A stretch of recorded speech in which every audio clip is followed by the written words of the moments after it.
4 વર્ષની બાળકી માતા સાથે વિખૂટી પડી ગયેલ બાળકીના માતાને ગણતરીના કલાકોમાં શોધી માતા સાથે બાળકીનું પુનઃમિલન કરાવતી સુરત રેલવે પોલીસની ટીમ વડોદરા યુનિટ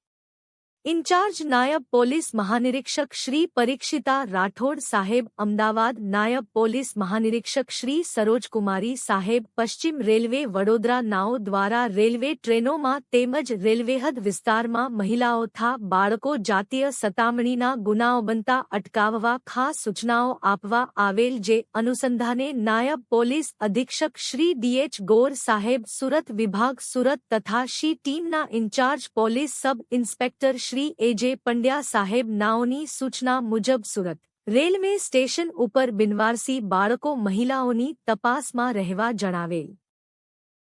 જે અનુસંધાને પોલીસ ઇન્સ્પેક્ટર શ્રી એચડી વ્યાસ સાહેબ નાઓની સીધી સૂચના તથા માર્ગદર્શન મુજબ સુરત રેલવે સ્ટેશન પાર્કિંગ એરિયામાં ટેક્સીવાળા ભાઈ નામે અમર નાઓએ અત્રે સુરત રેલવે પોલીસ સ્ટેશન એક બાળકી લાવી જણાવેલ કે સદર બાળકી હોલ્ડિંગ એરિયામાં એકલી હોય જેથી તેઓના માતાપિતા જણાઈ આવે નથી તેમ જણાવતા સદર બાળકીને અત્રે ચાઇલ્ડ કોર્નરમાં લાવી તેઓનું નામ ઠામ પૂછતા કઈ જણાવતા ન હોય ઉંમર વર્ષ આશરે 4 હોય જેથી સુંદર બાળકીના માતાપિતાને શોધાવા શી ટીમની અલગ અલગ ટીમ બનાવી તેઓની શોધખોળ કરવા મોકલી આપેલ અને બાળકી મળી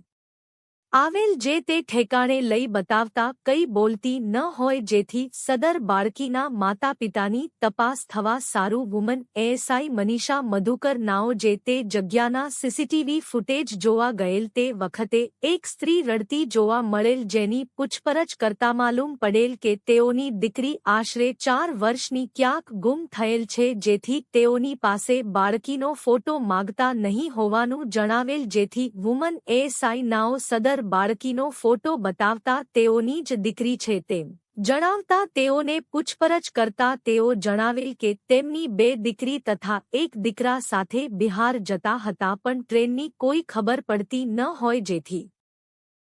તેઓ ઇન્ક્વાયરી કરવા ગયેલ હતા તે ભીડમાં હાથ છૂટી ગયેલ તેમ જણાવતા હોય જેથી સદર સ્ત્રીને અત્રે પોલીસ સ્ટેશન લાવી બાળકીના તથા તેઓની માતાના યોગ્ય આધાર પુરાવા મેળવી બાળકીનો કબજો તેને માતાને સોંપવામાં આવેલ છે।